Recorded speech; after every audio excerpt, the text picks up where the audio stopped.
Hello everyone, welcome to brain shocks. मेरा नाम रजत है और इस वीडियो सीरीज में हम कर रहे हैं गेट इंजीनियरिंग मैथ्स के previous year questions all branches. हर वीडियो में हम 5 क्वेश्चंस करते हैं। फिलहाल हमारा टॉपिक चल रहा है सिस्टम ऑफ इक्वेशंस। ठीक है, तो फर्स्ट क्वेश्चन है इस वीडियो का, the number of linearly independent solution of system of equation. हमें एक 3 इक्वेशन दी हुई है इक्वल टू 0।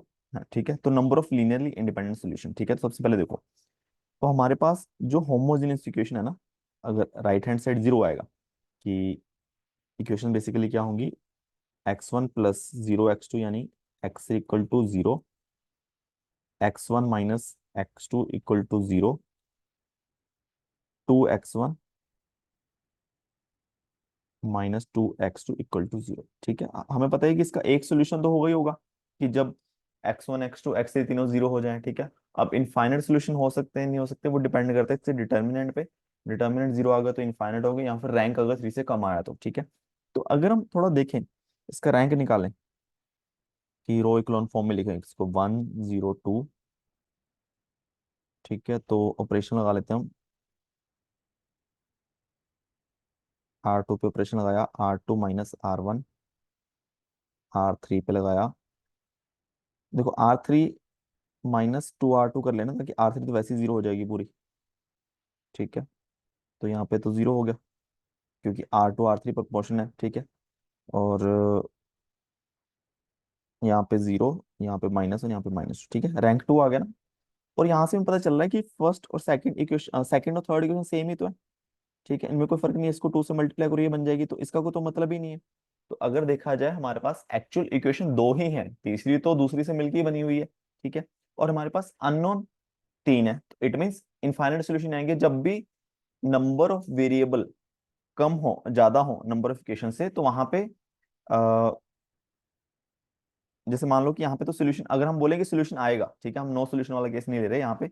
यहाँ पे तो चलो होमोजीनियस तो ट्राइवल सोल्यूशन तो आएगा ही आएगा, 0 0 0। फिर दूसरा इनफाइनाइट आएंगे कि नहीं आएंगे, वो हमें पता चलता है कि जब हमारी वेरिएबल ज्यादा है इक्वेशन कम है, तब हमें एक वेरिएबल को फ्री वेरिएबल लेना ही पड़ेगा, फिर बाकी उसकी फॉर्म में आएंगे। ठीक है, तो इस केस में क्या होगा, अ, अगर चलो इसका सोल्यूशन देखें। ठीक है, इसका सोल्यूशन जो है, नंबर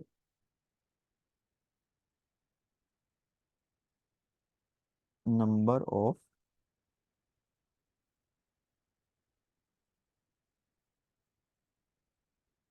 इंडिपेंडेंट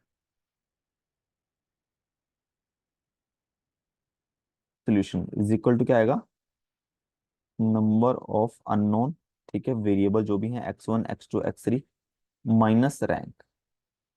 ठीक है, 3 वेरिएबल है, रैंक हमारा 2 आया है, तो 1। ठीक है, तो 1 आएगा इसका आंसर। अब इसका मतलब क्या है, देखो, अगर हम इन दो इक्वेशन को सॉल्व करना चाहें, देखो x1, एक को मैं k मान लेता हूँ, मैं x1 को मैंने k ले लिया। ठीक है, तो सेकंड इक्वेशन से x1 is equal to x2 आ गया, x2 क्या आ गया, वो भी के इक्वल आ गया ना, x3 हमारा फर्स्ट इक्वेशन से माइनस के इक्वल आएगा। तो इसको सोल्यूशन वेक्टर होगा, तो क्या वो के बाहर निकाल के 1 1 -1। ठीक है, तो ये हमेशा इसका सोल्यूशन रहेगा। ठीक है, कि 1 1 -1 2 2 -2 3 3 माइनस, सॉरी, 2 2 -2 3 3 -3। ठीक है, के की वैल्यू पर डिपेंड करेगा। तो ये एक ही लीनियरली इंडिपेंडेंट सोल्यूशन हो गया ना। ठीक है, अब फॉर एग्जाम्पल ऐसा मानते हैं कि हमारा रैंक 1 आता, हमारे पास इक्वेशन कुछ ऐसी होती कि x1 + x2 + x3 equal to 0। ठीक है, और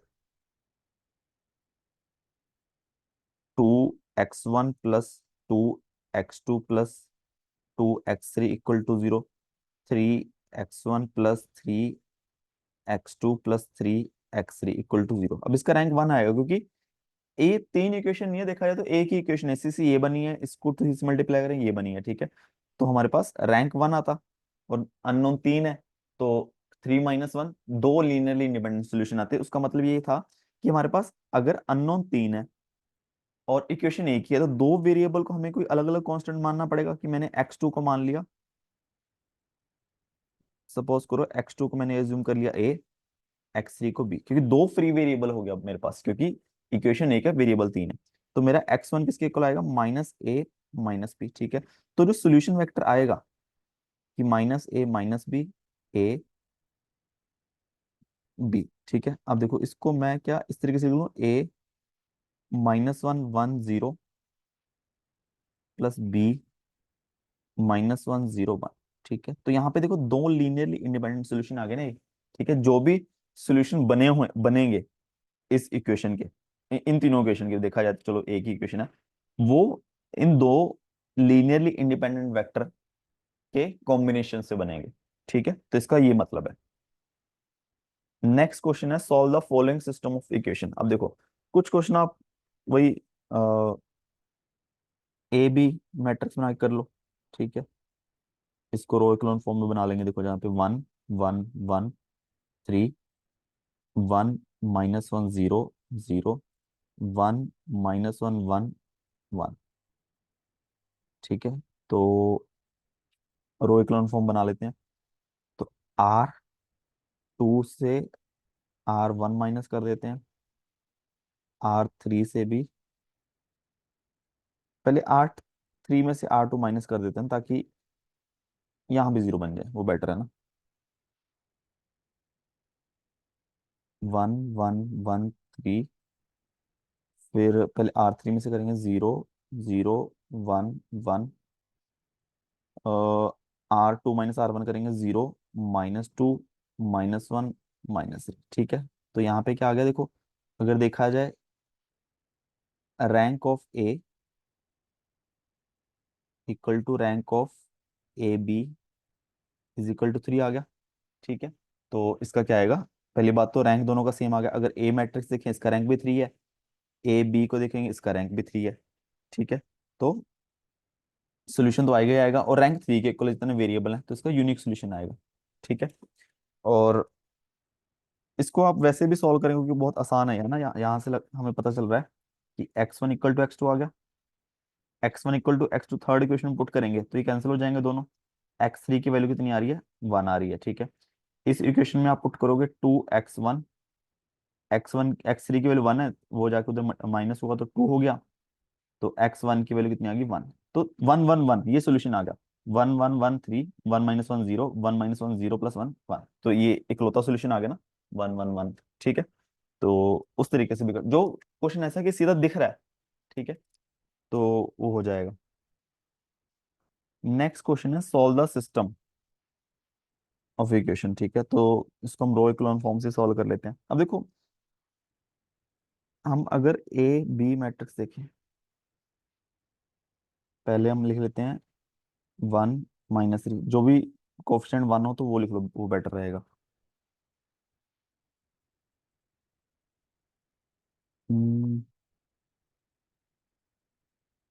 -3 -7 6 2 3 1 9 4 1 7 0।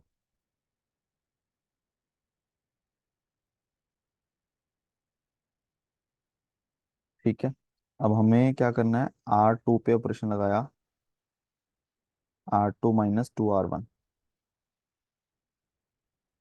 ठीक है, R3 पे लगाया, R3 - 4 R1। ठीक है, अब ये चीज देखो इससे हो क्या रहा है, अगर आप नॉर्मल इक्वेशन लिखोगे, ठीक है, कि x - 3 y 7 z = 6, और 2x + 3y + z = 9, 4x + y = 7। ठीक है, तो जो प्रश्न यहाँ पे लगा रहे हैं बेसिकली हम वही चीज इक्वेशन में कर सकते हैं ना, कि अगर मैं इक्वेशन 1 लिख लूँ, इसको इसको लिख लूँ इक्वेशन 2, इसको लिखूँ इक्वेशन 3। ठीक है, तो इससे तो क्या हो रहा है, यहाँ पे 0 आ रही है, इट मीन्स एक्स एलिमिनेट हो रहा है ना।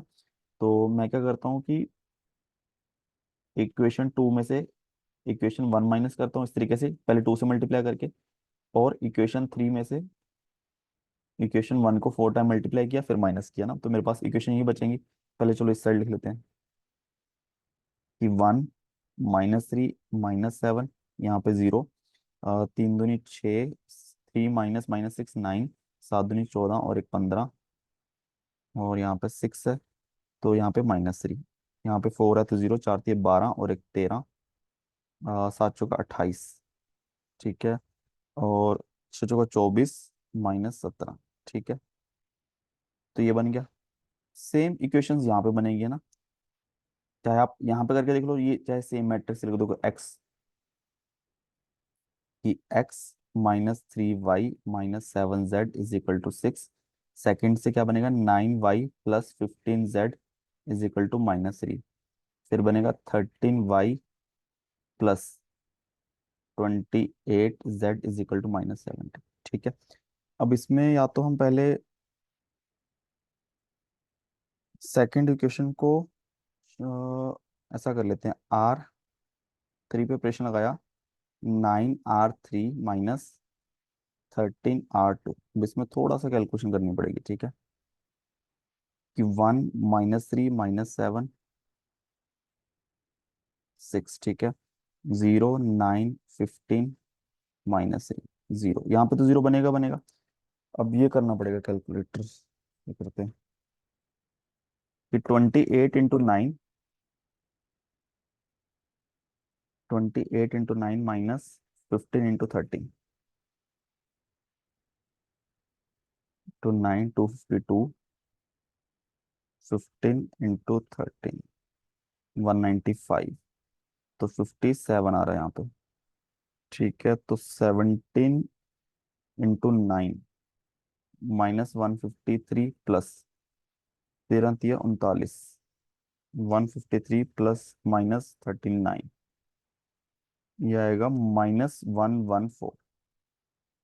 ठीक है, तो बस, और सेम इक्वेशन आप यहाँ पे लिख लो, ठीक है, कि x -3y - 7z is equal to 6। 9y, अब चाहे इसको आप 3 से डिवाइड कर लो, ठीक है,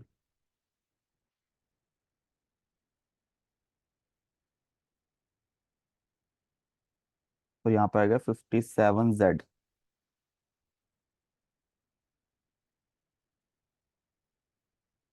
-114।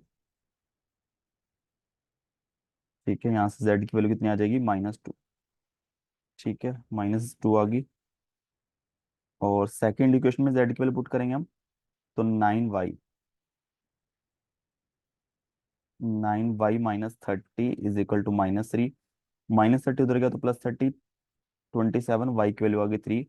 फर्स्ट इक्वेशन में पुट करेंगे हम वैल्यू, x -9, 7 दूनी 14 +14 6, तो ये हो गया 5, और x की वैल्यू आ जाएगी 1। ठीक है, बस, z की वैल्यू -2, y की वैल्यू 3, x की 1। बस ये चीज़ अच्छी है कि हम मतलब मैथ्स में कुछ टॉपिक्स, मतलब मैक्सिमम टॉपिक ऐसे होते हैं कि हम वैल्यूज पुट करके देख सकते हैं। ठीक है, तो x की वैल्यू 1 है, तो 2, y की वैल्यू 3 है, 3 3 9, 2 11, z की वैल्यू -2 है, 11 -2 9। ठीक है, 4x यानी कि 4, y की वैल्यू 3 है, प्लस 4 + 3 7, x यानी कि 4 माइन सॉरी x की वैल्यू 1 है, 1 - 9, 1 - 9 -8, और माइनस माइनस +14, -8 + 14 6। ठीक है, तो सही आंसर है।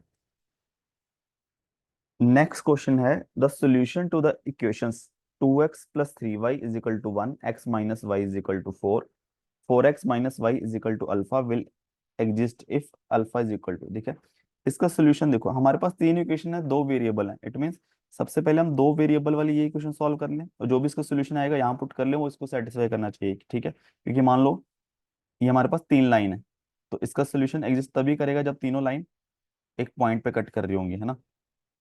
बेसिकली हम पहले इन दोनों पॉइंट का इंटरसेक्शन फाइंड कर लें, और वो पॉइंट तीसरी लाइन को सेटिस्फाई करे। ठीक है, इस तरीके से कर सकते हैं। तो पहले क्या है हमारे पास, 2x + 3y is equal to 1, फिर है x - y is equal to 4। तो इसको हम किससे मल्टीप्लाई कर देते हैं, 2 से। तो हमारे पास क्या बनेगी equation, 2x - 2y is equal to 8। ठीक है, तो ये होगी फर्स्ट, ये होगी सेकंड, तो फर्स्ट में सेकंड माइनस करेंगे, 3y -2y 5y, और -7, y की वैल्यू -7/5। तो इसको हम इस इक्वेशन में पुट कर देते हैं, तो x + 7/5 is equal to 4, x is equal to 4 - 7/5, तो 5 का 20, -7 13/5। ठीक है, तो ये पॉइंट आ गया। अब ये तीसरी इक्वेशन में सेटिस्फाई होना चाहिए, ठीक है, तभी तीनों का सोल्यूशन आएगा, तीनों इक्वेशन का। तो 4x minus y is equal to alpha. तो x की वैल्यू है 13/5 यानी कि 13 चौके 52, 52/5 माइनस y की वैल्यू कितनी है 7/5, -7/5 is equal to alpha. 52/5 plus 7/5 is equal to alpha, alpha is equal to 59/5। ठीक है, तो ऑप्शन डी है इसका आंसर। लास्ट क्वेश्चन है इस वीडियो का, among the following pair of vector orthogonal to each other. ठीक है, तो ऑर्थोगोनल वेक्टर वो होते हैं जो आपस में एक दूसरे को 90 डिग्री पे, यानी कि ए वेक्टर डॉट बी वेक्टर, ठीक है, जीरो के इक्वल आ जाए। तो बस जैसे मान लो एक्स कॉम्पोनेंट है वाई जेड, तो मल्टीप्लाई कर, डॉट प्रोडक्ट कर लो बस। तो 3 × 3, 4 × 4 प्लस 7 × 7, ये तो जीरो आएगा नहीं, साफ साफ दिख रहा है। ये चेक कर लो, 1 × 1 1 प्लस जीरो 1 के इक्वल आ जाएगा। ठीक है, तो ये भी नहीं, ये भी नहीं। ये चेक कर लो, 1 × 0 0, 0 × 5 0, 2 × 0 0, तो ये आ जाएगा। ठीक है, तो डी भी चेक कर लो, -1 -1 +1, तो ये भी नॉन जीरो आएगा। ठीक है, तो ऑप्शन सी आएगा। तो इसी के साथ 5 क्वेश्चन हमारे खत्म होते हैं इस वीडियो के। किसी भी क्वेश्चन में डाउट हो नीचे कमेंट कर सकते हो, और वीडियो को सीखा हो प्लीज वीडियो को लाइक करना, चैनल को सब्सक्राइब कर देना। Thank you so much.